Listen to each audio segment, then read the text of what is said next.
할렐루야.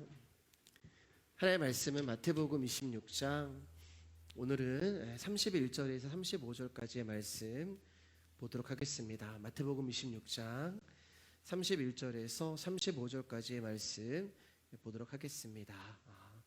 우리 5절의 말씀이고요, 한 목소리로 같이 읽어보도록 하겠습니다. 시작. 그때 예수께서 제자들에게 이르시되 오늘 밤에 너희가 다 나를 버리리라 기록된 바 내가 목자를 치리니 양의 떼가 흩어짐을 하였느니라. 그러나 내가 살아난 후에 너희보다 먼저 갈릴리로 가리라. 베드로가 대답하여 이르되 모두 주를 버릴지라도 나는 결코 버리지 않겠나이다. 예수께서 이르시되 내가 진실로 진실로 네게 이르노니 오늘 밤 닭 울기 전에 내가 3번 나를 부인하리라. 베드로가 이르되 내가 주와 함께 죽을지언정 주를 부인하지 않겠나이다 하고 모든 제자도 그와 같이 말하니라. 오늘 말씀의 제목 한번 읽어보도록 하겠습니다. 오늘 말씀의 제목은 띄워주실까요? 네. 오늘 밤에 너희가 나로 인하여 실족하리라 라는 제목으로 오늘 말씀을 나누기를 원합니다. 우리 다 가정에서 오늘 예배 드리는데 옆 사람과 같이 한번 인사했으면 좋겠습니다. 사랑하고 축복합니다. 사랑하고 축복합니다. 지난 시간에 겉으로는 나는 아니지요 라고 말은 하지만 속으로는 예수님을 배신하고 부인하고 팔려고 하는 제자들의 마음에 대하여 말씀을 나누었어요. 제자들이 그렇게 된 이유가 뭐라고 말씀을 드렸나요? 내가 기대하고 소망하고 원했던 것이 예수님으로부터 주어지지 않을 수도 있다는 실망감이 그들 가운데 그러한 마음을 허락한 것이라고 말씀을 드렸습니다. 예수님이 너희 중에 한 사람이 나를 팔리라 하며 자신들의 심령을 정확하게 찌르는 이 말씀 앞에 주님, 제가 주님을 바로 팔려고 했던 자입니다 라고 고백을 하는 제자는 한 명도 없었고 전부 하나같이 주님, 저는 아니지요 라는 말로 자신을 방어합니다. 그것을 실족이라고 말씀을 드렸어요. 실족이라는 단어는 스칸달리조라는 헬라어가 쓰이는데, 이 스칸달리조라고 헬라어가 오늘 본문에도 동일하게 쓰이는 곳이 있는데 31절에 너희가 다 나를 버리리라 라고 했을 때 이 버리리라라고 하는 이 단어가 바로 스칸달리조가 되는 거예요. 실족이라고 하는 단어가 이 버리리라는 단어와 같은 단어란 말이에요. 그러면 실족이라는 것은 무엇이냐? 내가 예수님을 버리는 것이 실족이 되는 거예요. 주님이 나를 버리는 것이 아니라 내가 예수님을 버리는 것이 실족이라는 뜻이 되는 것입니다. 여러분, 이 말은 제자들이 예수님을 버린다는 뜻이 아니라 예수님으로 말미암아 제자들이 실족하고 넘어지게 된다는 의미가 되는 것입니다. 그럼 무엇 때문에 제자들이 예수님으로 인하여 실족하고 넘어지는가? 자기가 생각하고 기대했던 그리스도가 아니기 때문에 실족하고 넘어지는 거예요. 제자들이 생각하는 그리스도는 자신들을 성공시켜주고 인정해주고 유명하게 해주고 부자를 만들어 주어야 하는 그리스도가 자신들에게 있어서 그리스도가 되는데, 예수님은 자신들의 기대하는 전혀 다른 곳으로 자신들에게 오시니까 거기서 예수님에 대하여 서운한 마음이 들고 미운 마음이 들고 마음이 어렵고 섭섭하고 실망이 되고 실족이 되는 거예요. 예수님은 더 이상 제자들 가운데 그리스도로 될 자격이 없는 존재가 되었습니다. 그래서 예수님이 그들에게 너희가 오늘 밤 다 나를 인하여 실족하리라 이렇게 말씀을 하시는 거예요. 너희가 오늘 다 나를 버리리라 라고 하는 말은 너희가 이제 오늘 밤에 어떤 일이 일어나는데 그 일로 인하여서 너희가 다 나에게 실족할 거야 라고 말씀하고 있는 거예요. 그럼 이제 무슨 일이 일어나는가? 이제 잠시 후면 제자들은 상상도 할 수 없는 엄청난 장면을 보게 됩니다. 바다를 걷고 죽은 자를 살리시고 각종 병든 자를 고치시고 귀신을 쫓아내시고 무려 5,000명이 넘는 사람들을 먹이시고 그렇게 능력과 또 놀라운 은혜를 베풀으셨던 그 예수 그리스도가 이제 잠시 후면 제사장들과 그의 하속들에게 노예처럼 질질 끌려가는 모습을 제자들이 보게 되는 거예요. 제자들의 눈앞에 전혀 상상할 수도 없었고 예상하지도 못한 일들이 이제 잠시 후면 눈앞에 펼쳐지고 있는 것입니다. 그런데 여러분, 이 모든 일은 하나님의 언약이 이루어지는 과정이 되는 것입니다. 즉 십자가에 죽으시고 사람들에게 힘없이 끌려가시는 이 모든 일들이 전부 하나님의 언약 안에, 하나님의 섭리 안에서 일어나는 일들이 되는 거예요. 이 부분은 우리가 이제 말씀을 나누면서 좀 더 구체적으로 나누도록 하겠습니다. 그러니까 육을 가진 제자들의 눈에 일어나고 있는 영의 일이 이해가 안 되는 거예요. 즉 오늘 밤에 너희가 다 나로 인하여 실족하리라고 하는 말은 오늘 밤에 너희가 사람의 눈으로 하나님이 하시는 일을 볼 것이다 라는 말이 되는 거예요. 그런데 하나님이 하시는 일이 무엇인가? 예수님이 노예처럼 질질 끌려가는 모습이 하나님이 하시는 일이란 말이에요. 그 모습을 육을 가지고 있는 제자들은 도저히 이해할 수가 없는 것입니다. 지금 말씀이 예수님이 끌려가고 예수님이 잡히고 예수님이 십자가에 죽으시는 것은 하나님의 말씀이 이루어지는 거예요. 그러니까 하나님이 하시는 일이 이루어지는 것인데 육을 가지고 있는 제자들의 눈에는 이 영적인 일이 도무지 이해가 되지도 않고 용납도 되지 않고 받아들일 수가 없는 거예요. 그래서 거기서 시험을 당하고 거기서 실족을 당하게 되는 것입니다. 그럼 이제 오늘 본문을 통하여서 좀 더 구체적으로 제자들이 예수님으로 인하여 실족을 당하고 걸려 넘어지는 이유에 대하여 말씀을 나누어 보도록 하겠습니다. 예수님이 오늘 밤에 너희가 다 나를 버리리라 라고 말씀하시니까 베드로가 뭐라고 답을 하냐면은 모두 주를 버릴지라도 나는 결코 버리지 않겠나이다라고 굳게 맹세를 하고 장담을 해요. 그런데 예수님은 베드로의 그 굳건한 장담을 받아들이지 아니하시고 다시 말씀하시기를 오늘 밤 닭 울기 전에 내가 3번 나를 부인하리라 라고 베드로에게 다시 말씀을 하시죠. 그러면 여러분은 이쯤 되면 예수님이 왜 자꾸 나에게 이렇게 말씀하실까라고 베드로도 한번 자신에게 대해서 생각을 해보고 자신의 말에 대해서 한번 돌이켜 봐야 되는데 베드로는 다시 힘을 내어서 각오를 하며 주님 앞에 이렇게 얘기를 해요. 내가 주와 함께 죽을지언정 주를 부인하지 않겠나이다 라고 다시 한번 자기가 장담을 합니다. 그리고 이번에는 다른 제자들도 베드로와 마찬가지로 자신들도 그리하겠다라고 말을 해요. 그러나 우리가 잘 알다시피 예수님이 붙들려 가실 때 제자들은 다 도망을 쳤고 베드로는 예수님의 말씀대로 3번 예수님을 부인하게 됩니다. 근데 여러분, 우리가 만약에 이 자리에 있었고 제자 중에 한 사람이라면은 예수님이 오늘 밤 내가 나를 버린다라는 그 말씀을 들었을 때 여러분들은 어떻게 반응을 하시겠어요? 아마 우리도 제자들과 베드로와 마찬가지로 예수님, 나는 절대로 주님을 배신하지 않겠습니다. 나는 절대로 주님을 부인하지 않겠다고 장담을 했을 거예요. 왜냐하면 아직 엄청난 일이 일어나지 않았기 때문에 그래요. 아직까지는 제사장들과 그 하석들이 예수님을 잡으러 오지도 않았고 두려운 상황도 아니었고 심각한 일도 일어나지 않았어요. 그렇기 때문에 얼마든지 나는 내 심정을 가지고 나는 예수님을 부인하지 않고 다른 사람들은 다 예수님을 떠나도 나는 주님을 떠나지 않겠습니다라고 우리 역시 얼마든지 그렇게 장담할 수가 있다는 말입니다. 이러한 우리를 향해서 예수님이 동일하게 말씀하시는 거예요. 야, 나도 장담 하나 할게.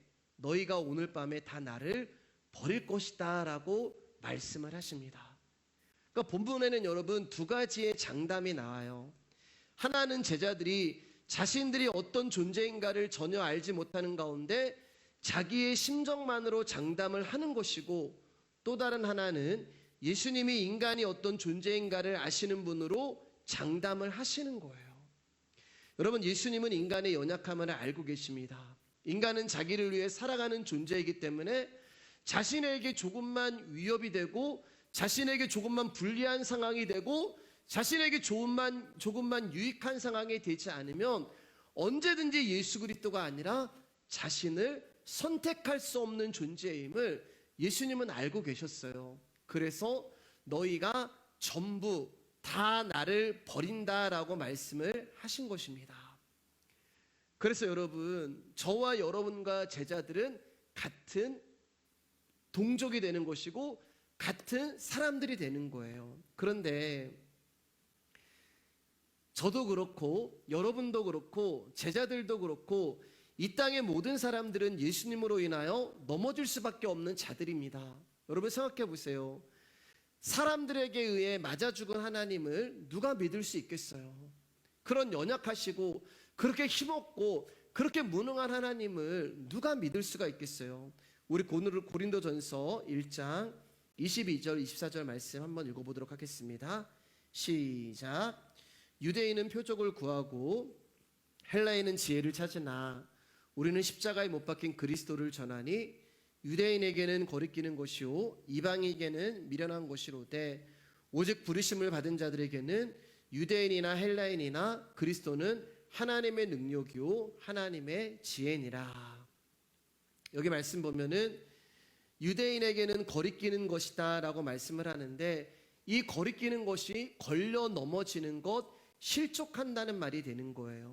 그런데 예수님으로 인하여 넘어졌다는 것은 바로 하나님의 말씀으로 인하여서 넘어졌다는 말이 되는 것입니다. 왜냐하면 예수 그리스도가 말씀 자체이시기 때문에 그래요. 그러니까 하나님의 말씀을 그렇게 사랑하고 지키려고 했고 애를 썼던 유대인 바리새인들도 하나님의 말씀에 실족하였다는 거예요. 그래서 유대인들의 대표로 등장하는 12 제자가 다 예수님을 버리고 도망을 치는 모습으로 오늘 성경이 그려지고 있는 것입니다. 왜냐하면 그 12 제자는 12지파인 이스라엘을 의미하고 있고, 즉 모든 이스라엘들, 유대인들은 다 이 복음을 거리끼는 것으로 생각을 하고 있고, 이방인들은 이 복음을 미련한 것으로 생각을 하는 거예요. 그러니까 십자가는 세상 모든 사람들에게 실족을 가져다주는 걸림돌이 되는 거예요. 그래서 저도 그렇고 여러분도 그렇고 모든 사람들은 다 이 십자가 앞에서 주님을 배신하고 도망을 치고 팔아버리는 자들로 우리는 서게 되는 것입니다. 그런데 오늘 본문을 보면 이제 조금 더 구체적으로 예수님이 제자들이 넘어지는 이유에 대해서 말씀을 하세요. 우리 마태복음 26장 31절 하반부 보겠습니다. 같이 읽을게요. 시작. 기록된 바 내가 목자를 치리니 양의 떼가 흩어지리라 하였느니라. 한마디로 목자를 치니까 양떼가 흩어진다라고 말씀을 하고 있는 거예요. 그러니까 목자이신 예수님이 붙잡혀 십자가의 죽으심으로 인해서 예수님을 따르던 양들인 제자들이 모두 도망치고 흩어진다라는 것을 말씀하시는 거예요. 그럴 수밖에 없잖아요, 여러분. 양은 목자를 의지하고 목자만을 바라보는데 양의 입장에서 목자가 붙들림을 당하고 죽게 되었단 말이에요. 그러면 양들 입장에서는 그 현실은 두려움으로 다가오게 되는 거예요. 따라서 양떼들은 위험의 형편으로부터 도망쳐 각자 자기의 살 길을 찾아 흩어질 수밖에 없는 것입니다. 그리고 이것이 이제 제자들에게 잠시 후에 다가올 현실이 되는 거예요. 그래서 그들이 흩어진다라고 하는 그 그림이 배신하고 도망을 치는 모습으로 그려지고 있는 거예요. 그럼에도 불구하고 제자들은 잠시 후에 자신들에게 어떤 일이 일어날지도 알지 못한 채 예수님을 버리지 않겠습니다, 예수님을 두고 도망치지 않겠습니다라고 하며 호언장담을 하고 있는 것입니다. 즉 제자들은 자신이 어떤 존재인가를 모른 채 예수 그리스도를 믿고 있는 거예요. 그러니까 제자들은 여러분 예수님을 믿는 게 아니라 자기 자신을 믿고 있는 거예요. 자신의 결심을 믿고 있는 것이고 자기의 의지를 믿고 있는 것이고 자기의 자존심과 자신들이 메시아로 믿고 있는 분을 버릴 수 없다는 의리와 도덕적인 윤리로 똘똘 뭉쳐있는 자신을 믿고 있는 거예요. 여러분 그것은 믿음이 아니라 자기의 신념이 되고 확신이라고 말씀드리고 싶습니다. 나는 그렇지 않을 거야 라는 그 신념 위에 서 있는 것 뿐이에요. 그러나 믿음의 세계는 이 같은 자기 신념이 무너지지 않고서는 불가능하다는 것을 여러분 아셔야 되는 거예요. 우리 스가랴서 13장 7절에서 9절 말씀 한번 읽겠습니다. 시작. 만군의 여호와가 말하노라. 칼아 깨어서 내 목자 내 짝된 자를 치라. 목자를 치면 양이 흩어지려니와 작은 자들 위에는 내가 내 손을 들이우리라. 여호와가 말하노라. 이 온 땅에서 3분의 1은 멸망하고 3분의 1은 거기 남으리니 내가 그 3분의 1을 불 가운데 던져 은같이 연단하며 금같이 시험할 것이라. 그들이 내 이름을 부르리니 내가 들을 것이며 나는 말하기를 이는 내 백성이라 할 것이요 그들은 말하기를 여호와는 내 하나님이시라 하리라. 오늘 예수님이 본문에서 양의 떼가 흩어지리라 라고 하신 이 말씀은요, 스가랴서 13장 말씀을 인용하시는 말씀이 되는 거예요. 이스라엘이 바벨론 포로에서 돌아온 뒤 성전을 건축하는 일이 제대로 이루어지지 않자 하나님은 학개 선지자 외에 스가랴 선지자를 부르셔서 말씀을 선포하십니다. 스가랴 3장 8절 말씀 가운데 내가 내 종 싹을 언약의 성취로 보내신다라고 말씀을 하세요. 그리고 그 언약의 성취자는 나귀 새끼를 타신다고 말씀을 하세요. 스가랴 9장 9절 말씀에 보라 내 왕이 내게 임하시나니 그는 공의로 우시며 구원을 베푸시며 겸손하여서 나귀를 타시나니 나귀의 작은 것 곧 나귀 새끼니라. 그러니까 여러분 지금 스가랴서에서 이제 예언하고 있는 이 언약의 성취자는 메시아로 오신 예수 그리스도를 말씀하는 거예요. 그리고 우리가 본문이 길어서 읽지 않겠지만 스가랴 11장 4절에서 14절 말씀을 보면은 이 세상의 메시아로 오실 예수 그리스도는 세상의 힘에 대하여 싸우지 않으시는, 그리고 사람들에 대하여 철저히 농락당하고 고난을 받게 될 것이라고 예언을 하세요. 그분이 이제 예수 그리스도로 이 땅에 오신다고 스가랴 13장에서 예언하고 있는데, 스가랴 13장 7절 말씀 보면은 하나님이 어떻게 말씀을 하시냐면은 내 칼로 내 목자 내 짝된 자를 친다라고 말씀하고 있어요. 그러니까 하나님이 말씀하신 거예요. 하나님이 말하노라, 여호와가 말하노라, 칼아 깨어서, 그러니까 칼을 드시고 지금 하나님께서 당신의 목자와 당신의 짝된 자를 친다라고 말씀하시는데, 그 목자와 짝된 자가 누구냐면은 예수 그리스도를 말씀하시는 거예요. 그러면 생각해 보세요, 여러분.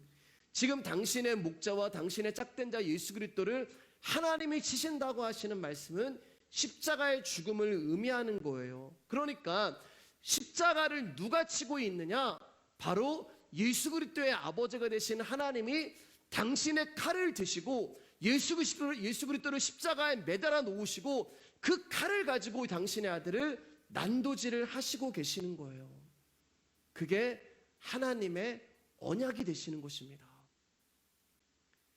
여러분, 하나님이 우리를 이토록 사랑하셔서 당신의 아들을 십자가에 다루시고 당신이 친히 당신의 칼로 예수 그리스도를 난도질한다는 것을 하나님이 예언하신 거예요.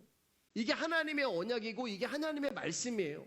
그러니까 십자가라고 하는 것은 누가 계획하고 누가 이루시는 것이냐? 하나님에 의해서 십자가는 세워지는 것이고 하나님에 의해서 십자가가 계획된 것이고 하나님에 의해서 십자가가 이루어지는 거예요.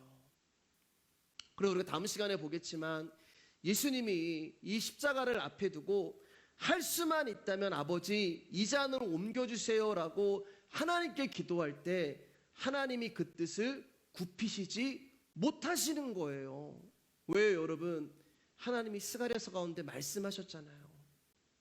하나님의 언약은 반드시 성취가 되어야 하고 하나님의 약속은 반드시 이루어져야 하고 그 뜻은 반드시 준행이 되어야 하는 것입니다. 왜요?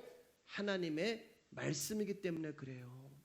그러니까 목자를 쳐서 양떼가 흩어지는 것은 하나님 아버지의 뜻에 의해 이루어지는 일이라는 거예요. 이게 바로 믿음이 되는 것입니다. 여러분, 믿음은 하나님의 뜻이 내 안에서 이루어지는 것이 믿음이라는 거예요. 내가 원하는 것이 이루어지고 내가 소망하는 것이 이루어지는 것이 믿음이 아니라 하나님의 뜻이 내 안에서 이루어지는 것이 믿음이 되는 거예요. 그리고 그 하나님의 뜻은 오늘 당신의 아들 예수 그리스도를 통하여서 이루어지고 성취가 되는 것입니다. 어디 있어요, 여러분? 십자가에서요. 그런데 하나님의 뜻이 뭐예요, 여러분? 말씀이잖아요. 하나님의 뜻은 말씀이 이루어지는 것이고 하나님의 뜻은 언약이 이루어지는 거예요. 그 말씀이 내 안에서 이루어지는 것이 믿음이 되는 것입니다. 그렇기 때문에 우리가 복음을 알지 못하고 예수 그리스도를 알지 못하면 우리는 믿음이 뭔지도 모르고 그저 나의 신념과 확신으로 살아가는 자들이 된다는 거예요. 그래서 로마서 10장 10절 말씀 가운데 그러므로 믿음은 들음에서 나며 들음은 그리스도의 말씀으로 말미암았느니라라고 말씀하고 있는 것입니다. 스가랴 13장 7절 하반부를 보면은 작은 자들 위에는 내가 내 손을 들이우리라 이렇게 말씀하세요. 여기서 하나님이 당신의 손을 들이운다는 것은 심판하신다라고 말씀하고 있는 것입니다. 작은 자들은 오늘 예수 그리스도를 믿는다고 하는 제자들을 말씀하는 거예요. 흩어진 자들을 말하는 거예요. 그 흩어진 이들 위에 하나님께서 손을 들이우심으로 말미암아 심판하심으로 말미암아 3분의 1은 멸망을 당하게 되지만 3분의 1은 하나님이 남겨두신다라고 말씀을 하는 거예요. 그리고 남겨둔 그 3분의 1을 하나님께서 불 가운데 던져서 은같이 연단하고 금같이 시험하여 여호와만이 나의 하나님입니다라고 부르는 그 믿음이 변치 아니하는 백성으로 만들어내겠다고 약속을 하는 거예요. 그럼 이 3분의 1의 백성이 누구냐? 바로 저와 여러분들을 말씀하고 있는 것입니다. 저와 여러분들이 예전에 어떤 사람들이었어요? 목자이신 예수 그리스도가 십자가에 죽는 것을 보고 호언장담하고 결단하고 각오했지만 그 예수 그리스도가 십자가에 죽는 것을 보고 도망치고 흩어졌던 제자들을 말하는 거예요. 그게 저와 여러분들이에요. 그런데 하나님이 이러한 우리를 하나님이 남겨두시고 우리를 불 가운데 던지고 시험하셔서 이제는 어떠한 상황이 오고 어떠한 형편이 와도 여호와는 내 하나님이라고 하는 고백에 있는 믿음의 길로 가는 새로운 백성으로 우리를 만들어 버리시겠다고 하시는 거예요.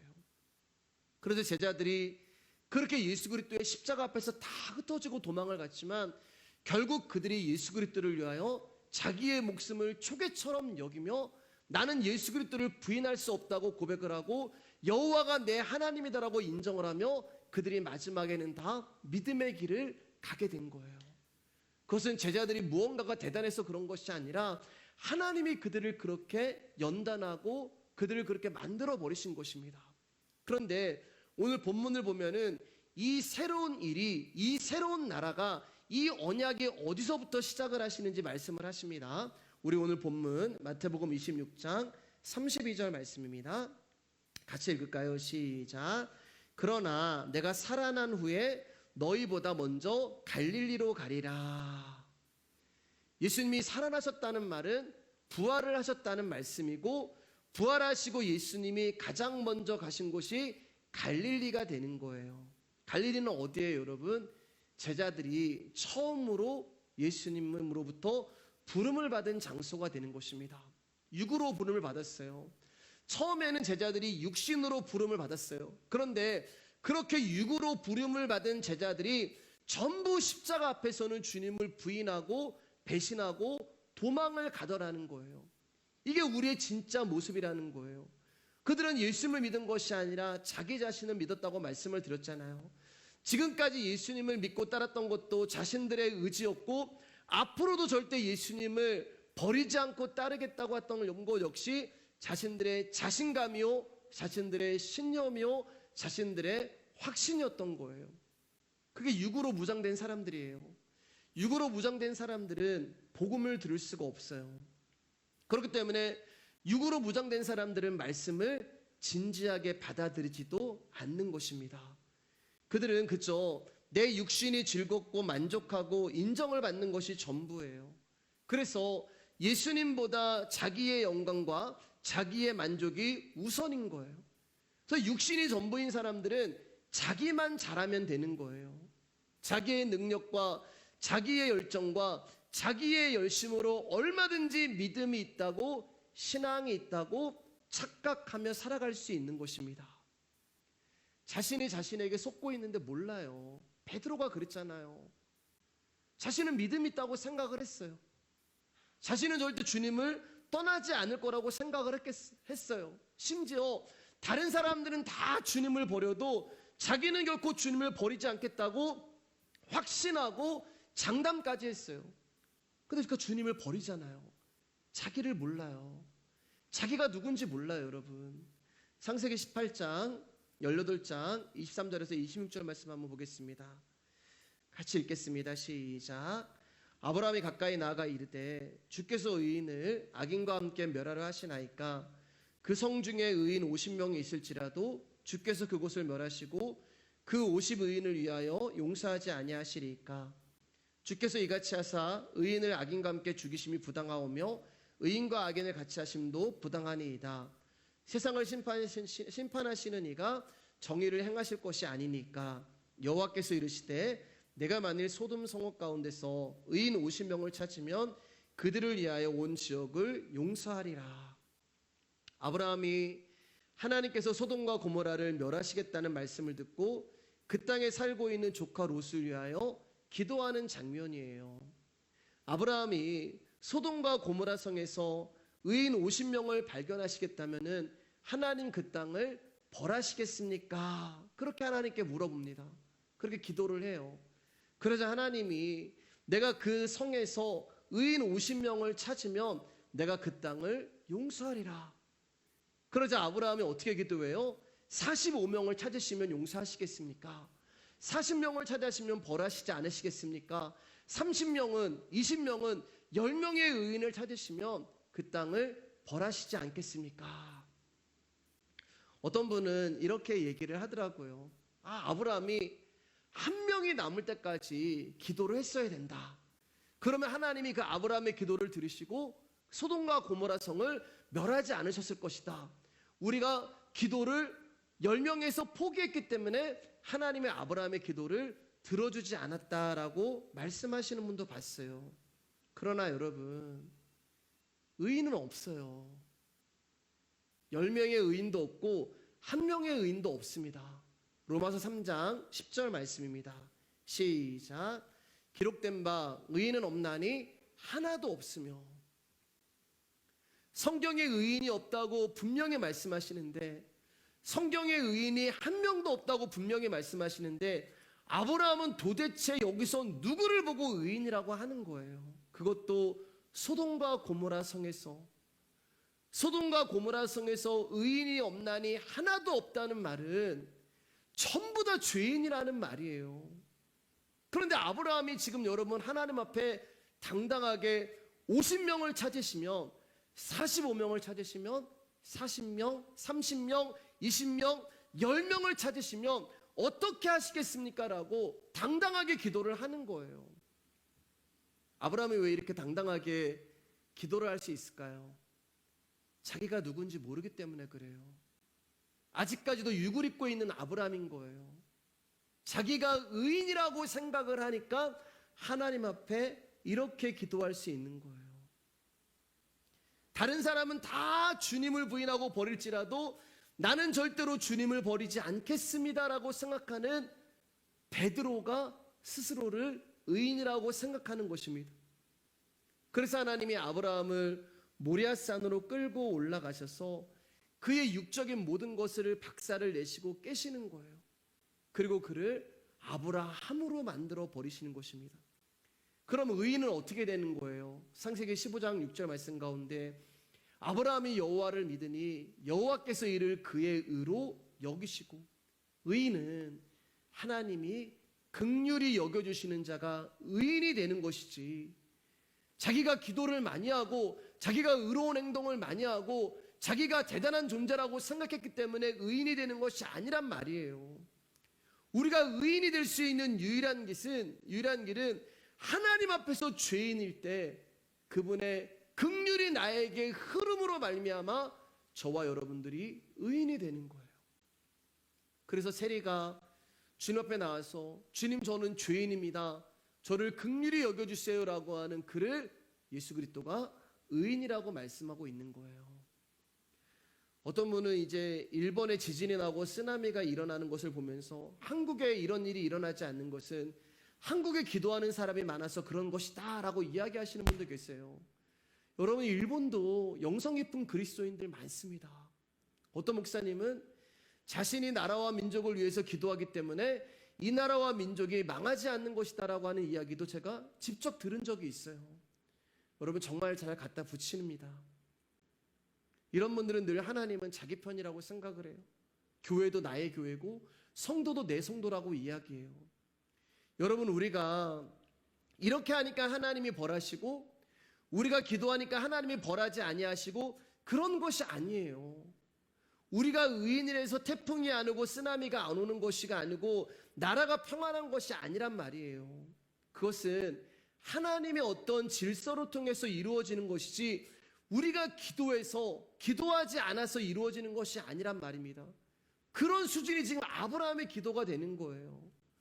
저와 여러분들은 심판받아 죽을 수밖에 없는 죄인들이었습니다. 그런데 그분이 우리를 불쌍히 여겨주셔서 우리에게 당신의 긍휼을 베풀어 주신 거예요. 하나님께서 저와 여러분들을 불쌍히 여겨주셔서 소돔과 고모라에서 멸망당해 죽어야 되는데 멸망당해 죽지 않고 구원을 얻게 된 것입니다.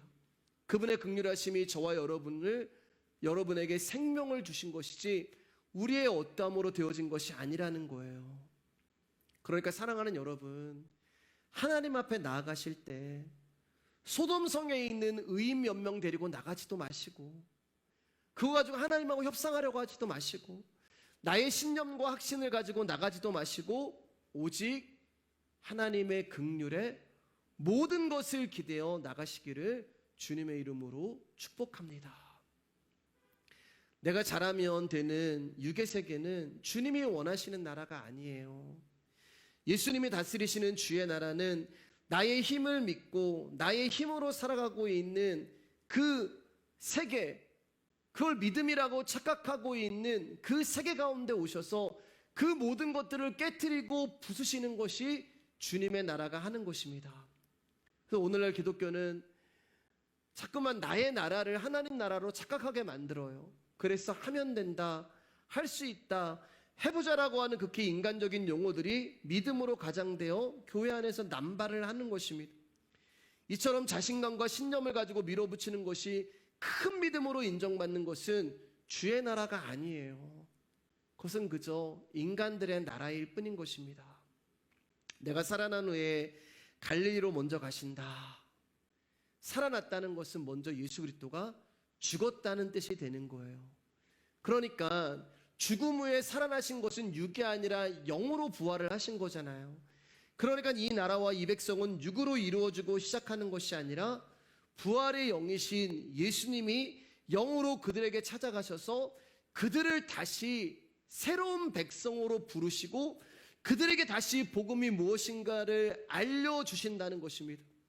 그전에는 자기의 신념과 자기의 확신과 자기의 자존심과 자기의 힘으로 살았던 제자들인데 그 모든 것들을 박살을 내시고 깨시고 무너뜨리시고 그 죽어진 자리에 예수 그리스도가 다시 새로운 생명으로 시작을 하는 거예요. 근데 아직 베드로는 모릅니다. 마태복음 26장 33절 35절 읽겠습니다. 시작. 베드로가 대답하여 이르되 모두 주를 버릴지라도 나는 결코 버리지 않겠나이다. 예수께서 이르시되 내가 진실로 내게 이르노니 오늘 밤 닭 울기 전에 내가 3번 나를 부인하리라. 베드로가 이르되 내가 주와 함께 죽을지언정 주를 부인하지 않겠나이다 하고 모든 제자도 그와 같이 말하니라. 보세요. 지금 제자들은 예수님이 내가 살아난 후에 갈릴리로 가리라고 하는 그 구절 안에 말씀 안에 숨어있는 주님의 뜻을 알지 못해요. 왜냐하면 아직까지 육을 입고 있기 때문에 그렇습니다. 이게 육을 가진 사람들의 특징인 거예요. 뭐예요? 주의 말씀을 몰라요. 하나님의 말씀이 무슨 말씀을 하시는 것인지 알 수가 없어요. 그저 육으로 자신이 있는 거예요. 여러분, 베드로는 자신이 있었어요. 정말 다른 사람은 다 주님을 떠나도 자기는 주님을 떠나지 않는 각오와 의리와 확신을 가지고 있었어요. 그런데 그 자기로 인해서 무너지는 거예요. 그러니까 베드로는 지금 왜 실족이 되냐? 자기로 인해서 실족이 되는 거예요. 주님의 일을 자기의 일로 여겨버렸기 때문에 박살이 나고 깨지는 것입니다. 다른 사람들은 다 주님을 버려도 나는 주님을 버리지 않겠다. 자기는 주님을 버리지 않겠다. 내가 주님을 사랑했고, 내가 주님을 믿었고, 내가 주님을 위해서 목숨을 버릴 수 있었고, 즉 내가 살아 있었기 때문에 사역에서 지금 베드로가 처절한 실패와 절망과 좌절을 맛보게 되는 거예요. 내가 하는 건 아니에요, 사역이 여러분. 그분이 나한테 하시는 게 사역이지 내가 하는 것이 사역이 아니란 말입니다. 그런데 여러분, 우리는 다 베드로 같은 고백을 다 하셨어요. 저도 했고 여러분도 했어요. 눈물을 흘리면서 주님을 위해 살겠다고 고백을 했고, 내가 그분을 만났을 때 주님을 위해 내 모든 것들을 바치겠다고 고백을 했고, 저도 주님을 위해서 제 목숨을 바치겠다는 고백을 했어요. 할 수 있다고 생각을 했어요. 그 순간에는 내가 주님을 위해서 나의 전부를 바치고 주님을 위해서 살고 죽을 수 있다고 생각을 했어요.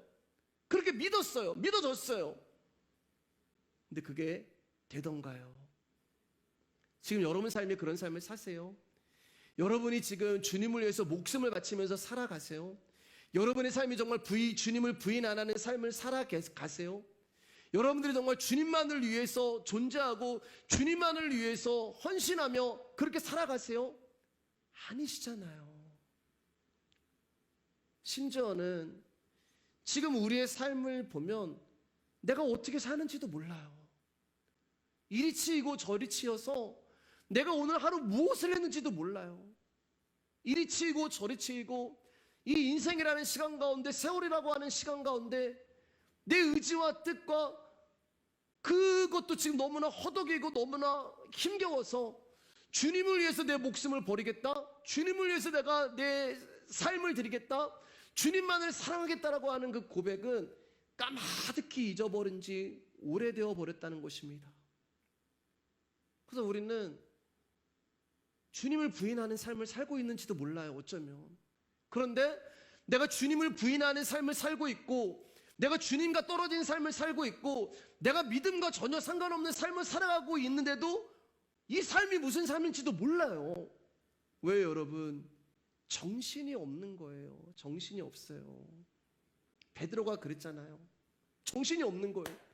조금 전까지만 해도 내가 주님을 부인하지 않겠습니다, 다른 사람 다 떠나도 나는 주님을 위해서 같이 죽겠습니다라고 얘기했던 베드로가 주님이 막 끌려가고 잡혀가고 십자가에 막 못 박히니까 정신이 없는 거예요. 자신이 무엇을 하는지도 몰라요. 예수님을 저주하고 있고 예수님을 부인하고 있는데도 자신이 뭘 하고 있는지도 몰라요. 지금 깨닫지도 못해요. 정신이 없어요. 그때 닭이 우는 거예요. 닭이 온다는 말은 무슨 말이에요, 여러분? 아침이 온다는 말이잖아요. 빛이 온다는 이야기하잖아요. 그러면 닭이 울기 전이 어떤 순간이라는 거예요? 가장 어두운 순간이라는 거잖아요. 가장 캄캄한 순간이라는 거잖아요. 그러니까 베드로는 자기의 인생에서 가장 캄캄하고 가장 어둡고 가장 앞이 보이지 아니하는 그 삶을 살아가고 있는 거. 그게 뭐예요? 주님을 저주하고 주님을 배신하고 정신이 없는 삶, 믿음을 떠난 삶, 자기가 어떻게 살아가는지도 모르는 삶. 근데 닭이 울면서 자기가 누구인지를 깨닫게 되는 거예요. 자기가 누구인지를 알게 되는 거예요. 베드로는 그 전까지는 자기가 참 괜찮은 사람이라고 생각했어요. 12명 중에 자기가 가장 뛰어난 사람이라고 생각을 했고 자기의 믿음이 가장 크다고 생각했어요. 수제자 베드로, 믿음의 사람 베드로, 참 괜찮은 사람 베드로. 그런데 그 베드로 가운데 어둠이라고 하는 절망이 찾아와서 그를 깨트려 버리는 거예요. 그제서야 자기가 누구인지를 알게 되는 거예요. 나는 믿음이 없는 사람이었구나. 나는 주님을 사랑한 것이 아니었구나. 내가 믿었던 것은 예수님이 아닌 나의 확신이었고 나의 신념이었고 나의 자신감이었고 나의 의리였고, 그것을 깨닫는 순간 베드로가 거기서 무너져 버리는 거예요. 내가 지금까지 했던 사역은 전부 내가 한 거였구나. 나의 힘으로 사역했고, 나의 능력으로 사역했고, 나의 어떠함으로 사역을 했고, 거기서 무너지는 거예요. 그래서 거기서 애통이 나오고 통곡이 나오는 거예요. 그런데 여러분, 이 애통과 통곡이 나오기 때문에 베드로가 살아난 거예요. 이 애통과 통곡이 나와서 베드로가 구원을 얻은 것입니다. 지난 시간에 제가 시간이 없어서 나누지 못했는데, 가룟 유다나 베드로나 똑같은 놈이에요. 우리는 자꾸 가룟 유다는 나쁜 놈, 베드로는 괜찮은 놈, 이렇게 생각을 하는데, 예수님을 팔아버린 가룟 유다나 예수님을 3번 부인한 베드로나 다 똑같은 놈들이에요. 그런데 왜 가룟 유다는 자살을 했고 베드로는 살림을 얻었는가? 베드로가 애통하고 통곡했기 때문이란 말입니다. 우리 마태복음 26장 75절 말씀이에요. 시작. 이에 베드로가 예수님의 말씀에 닭 울기 전에 내가 3번 나를 부인하리라 하심이 생각나서 밖에 나가서 심히 통곡하니라. 닭이 울어버리니까 정신없이 살아가고 있던 베드로가 주의 말씀이 깨달아지는 거예요. 닭이 울었다는 말은 빛이 찾아왔다는 말인데, 그 빛이 찾아왔다는 말은 말씀이 찾아온 거예요. 그 말씀이 뭘 생각나게 해주는 거예요? 내가 나를 3번 부인하리라. 우리 마태복음 14장 72절 말씀 읽겠습니다. 시작. 닭이 곧 2번째 울더라. 이에 베드로가 예수께서 자기에게 하신 말씀 곧 닭이 2번 울기 전에 내가 3번 나를 부인하리라 하심이 기억되어 그 일을 생각하고 울었더라. 마가복음 14장입니다. 제가 잘못했어요. 여기도 보면은 닭이 우니까 예수님이 자기에게 하신 말씀이 생각이 나는 거예요. 3번 나를 부인하리라 하심이 기억되어 그 일을, 그 말씀이 생각이 나는 거예요. 그러니까 베드로가 왜 울고, 베드로가 왜 애통하고, 베드로가 왜 통곡을 하냐? 그것은 그분의 말씀이 베드로를 찾아오셨기 때문에 일어난 것입니다. 만약 가룟 유다가 목을 매려고 할 때 예수님이 찾아오셔서 유다야 내가 나를 사랑하느냐 그렇게 말씀하셨다면, 그 말씀이 유다를 찾아가셨다면 유다는 목 매달아 자살하지 않았을 거예요. 그런데 말씀이 누구를 찾아가요?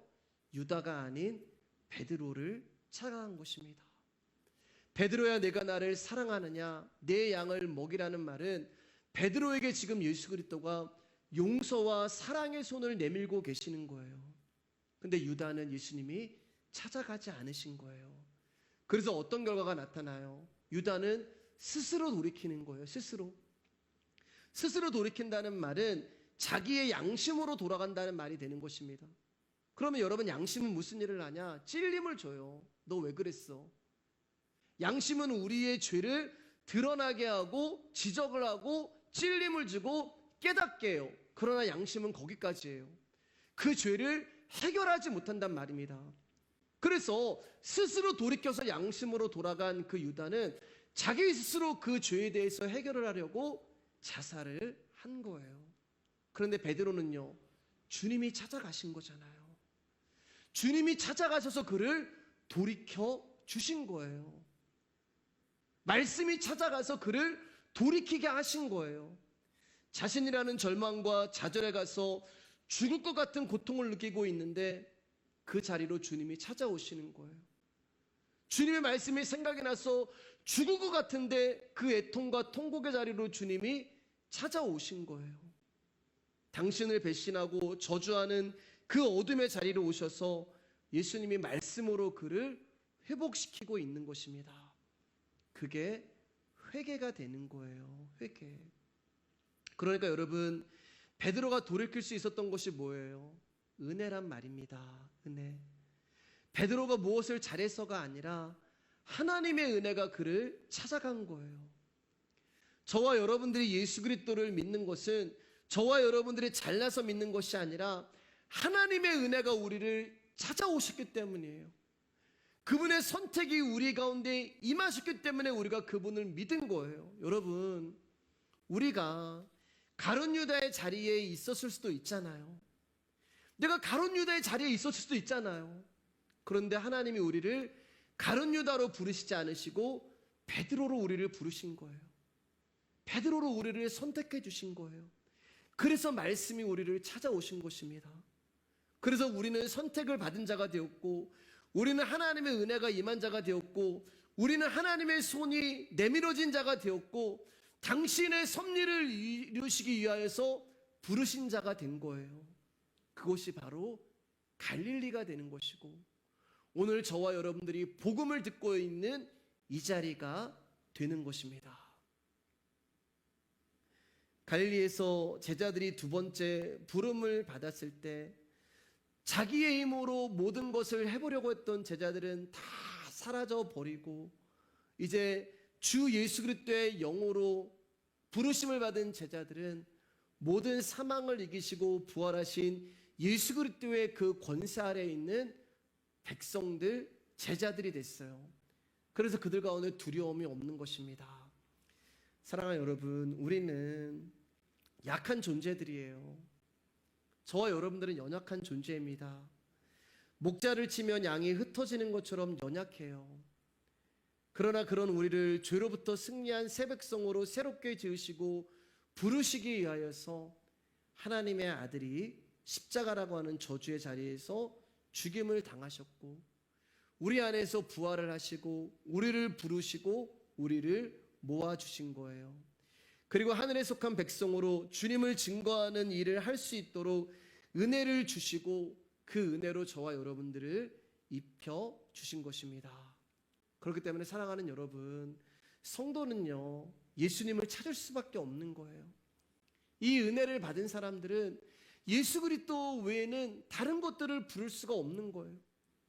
이 은혜를 아는 사람들은 복음이 아니면은 살아갈 수가 없는 거예요.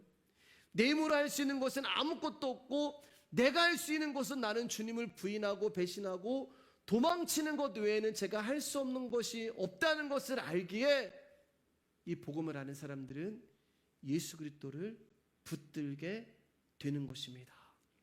그러므로 부활의 주관을 자신을 붙드시고 생명의 주님과의 관계에 있게 하심을 믿기에 어떤 형편에 있든지 간에 저와 여러분들은 주님의 이름을 부르시게 되는 거예요.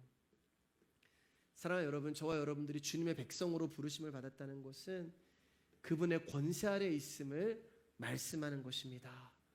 그 권세 아래에서 오늘도 여러분 자유하시고 그 복음이신 예수 그리스도를 붙드시고, 나는 정말 은혜로 주님으로부터 살림을 받은 자라는 것을 잊지 마시고 오직 주님만 사랑하시고 주님만 따라가시는 제자들이 되시기를 주님의 이름으로 축복합니다.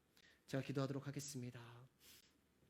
아버지 하나님 감사합니다. 연약한 우리를 주님 불러주시고, 하나님 믿음이 없는 우리를 사랑해 주시고, 하나님 심판받아 마땅한 우리를 선택해 주셔서 아버지 하나님, 우리가 가룟 유다의 자리가 아닌 베드로 자리에 있게 하심을 감사를 드립니다. 하나님, 내 힘으로 할 수 있다고 생각을 했고 내 의지와 내 확신으로 이룰 수 있다고 생각을 했습니다.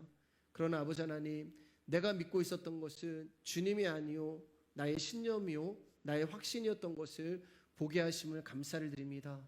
하나님, 이러한 나라는 존재를 깨트려 버리시고 박살을 내시고, 하나님 그 죽어있는 38년 된 병자 위에 이제 예수 그리스도가 생명으로 부활하셔서 이제는 하나님 나의 신념이 아니요 나의 확신이 아니요 아버지 하나님의 뜻이 내 안에서 이루어지는 믿음으로 살아가는 자가 되게 하심을 감사를 드립니다. 하나님, 오늘도 주님의 뜻이 그 말씀이 내 안에서 이루어지기를 원합니다. 믿음은 들음에서 나며 들음은 그리스도의 말씀이라고 말씀하셨는데, 하나님 그 말씀이 오늘도 나를 살리는 믿음의 사람으로 살아가기를 원합니다. 그래서 하나님, 우리가 갈릴리에서 이제는 새로운 백성으로 다시금 주의 사역과 다시금 주의 복음을 증거하는 자로 살아갈 때 이제는 두려움과 떨림이 아니라, 사람들의 눈치가 아니라, 나의 어떠함과 나의 의지와 나의 확신과 신념도 아니라 오직 살아계신 예수 그리스도의 복음과 생명이 내 안에서 주장하시고 말씀하시는 대로 하나님, 내가 복음을 증거하고 하나님 그 복음을 전하다가 주님을 소망하고 주님 나라에 들어간 나라를 기다리는 그러한 믿음의 사람들로 우리를 축복하여 주시옵소서.